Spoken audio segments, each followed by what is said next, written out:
Hi, welcome back to Purple Collar Life. In today's video, we're talking about tractor ballast, and I've shown this ballast box in a lot of videos and talked about the importance of having rear ballast when you're doing any front end loader work. Now that includes using the pallet forks or the bucket or any front attachment that's going to be weight on the front of the machine. It's important to have that ballast box on the backs or some type of ballast.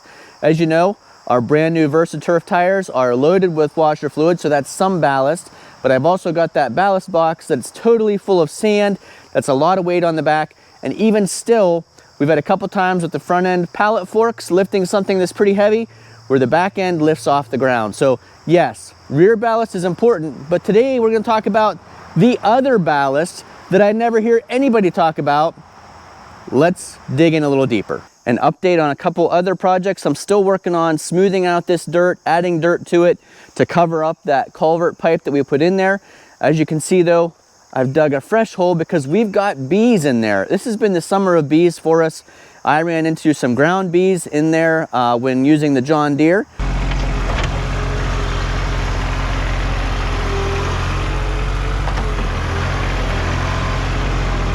They actually made their way through the foot pedal slot in my Curtis cab, and I got stung in the elbow.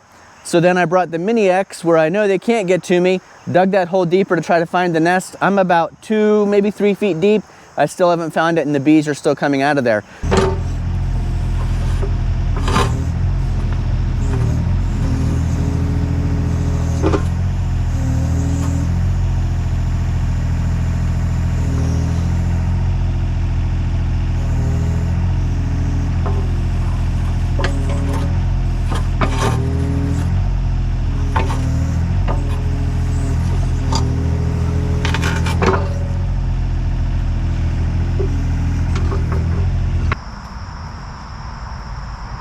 Now remember, this was all about 3 feet less deep before I started moving the dirt. So their nest must be in the original dirt underneath all this pile.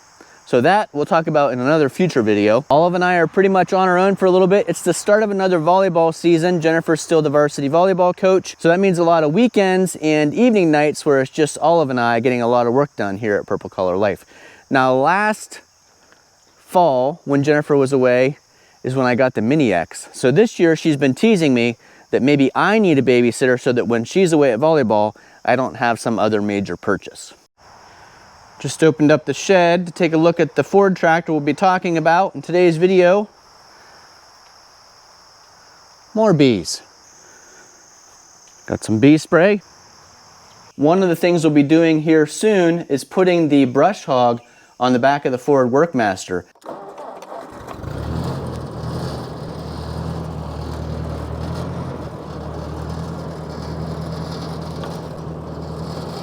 And that's a prime example of why you want front ballast on a tractor. On the Ford Workmaster, we've got front ballast in the form of wheel weights on these front wheels. They're mounted inside the wheels, and that adds a lot of weight. You can also load these front tires with washer fluid or rim guard or some other type of liquid ballast.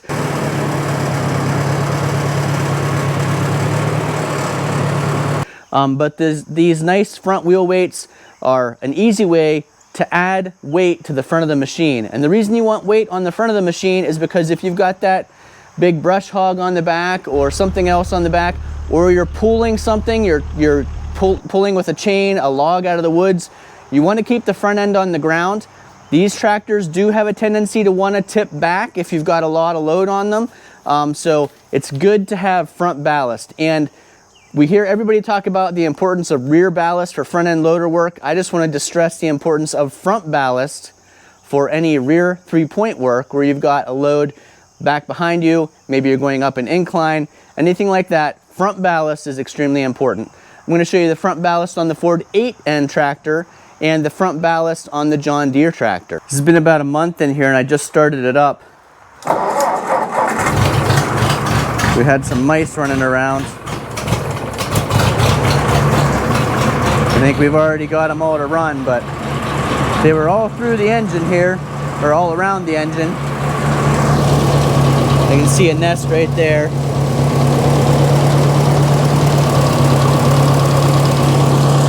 Crazy critters. There goes one.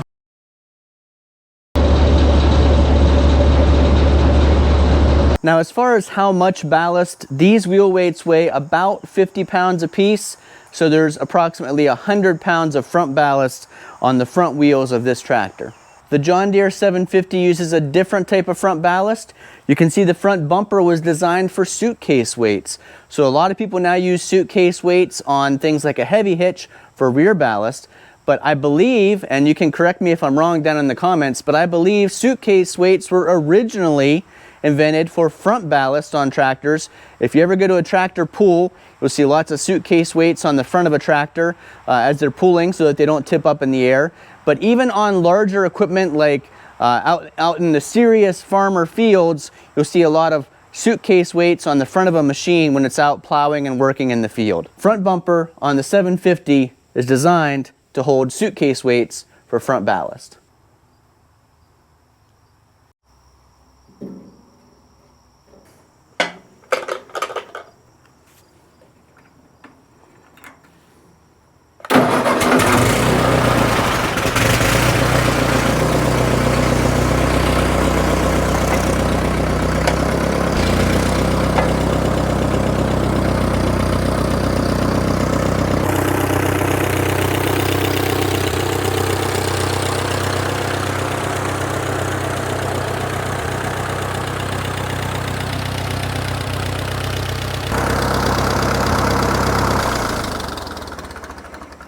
We've had several comments or questions on videos in the past about the front ballast on our Ford 8N tractor. This is a homemade front ballast system, but you can see we've got some Nautilus weights here on a plate that's attached to the front bumper of the Ford 8N tractor. And that adds quite a bit of ballast because you consider the Ford 8N isn't nearly as heavy of a machine as the Ford Workmaster, and yet they both can run the 5-foot brush hog on the back.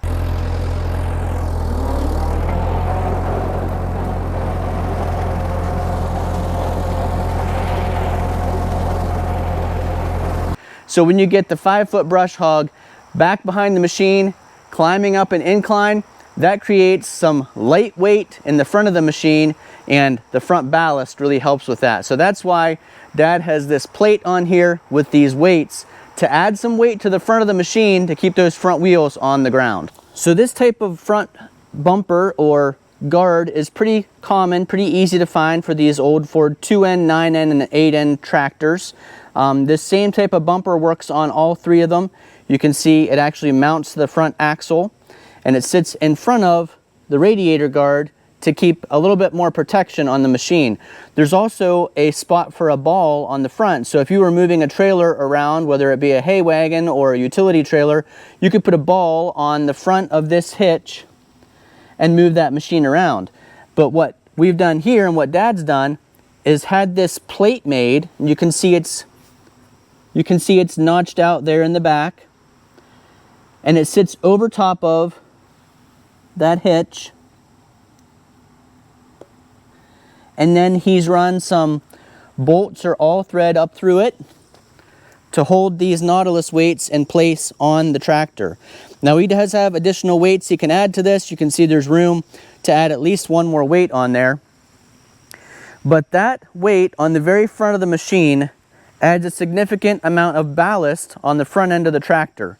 You can see the front end of a Ford 8N has pretty skinny tires, pretty skinny wheels. They don't weigh a whole lot, so it's nice to have some additional ballast in front of that front axle to counteract or counterbalance whatever you've got on the back of the tractor. Now these old Ford tractors are notorious for having a lot of torque, pulling a log out of the woods and lifting the front end up off the ground. In fact, I've seen videos on YouTube of people kind of abusing the machine and taking a lot of risk, bouncing that front end up and down, pulling a log up out of the woods.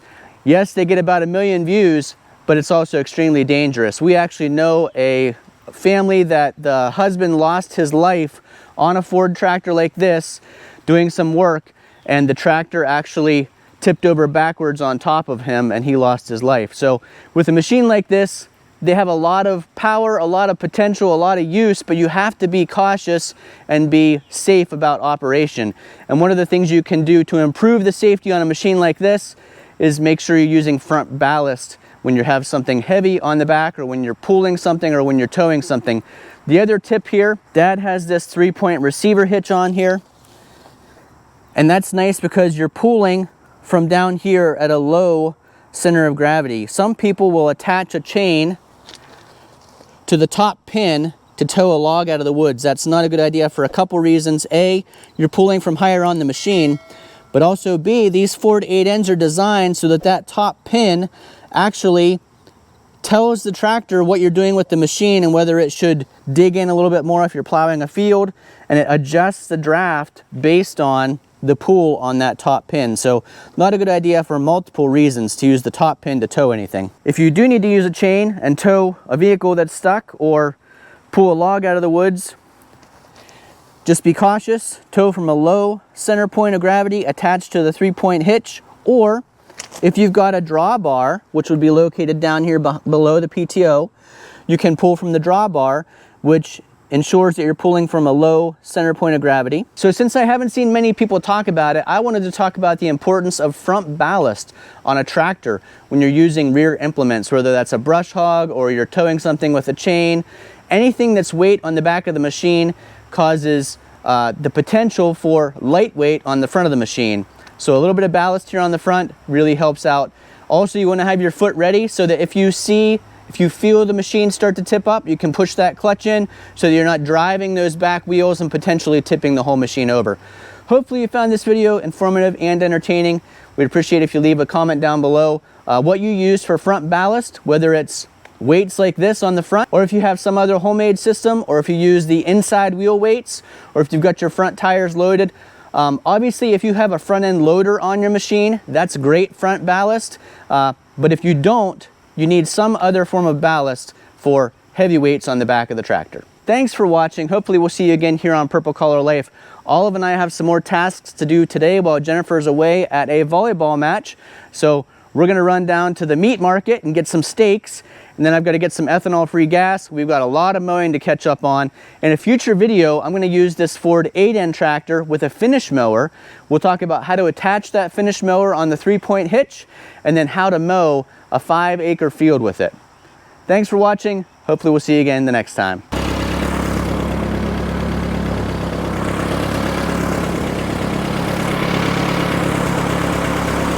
These old Ford tractors definitely put a smile on my face. Not only can they get a lot of work done, but they're a lot of fun to use, and it's awesome to think about the history of the over 70 years that these machines have been working for people on small farms like ours. Thanks for watching. Look forward to seeing you again the next time.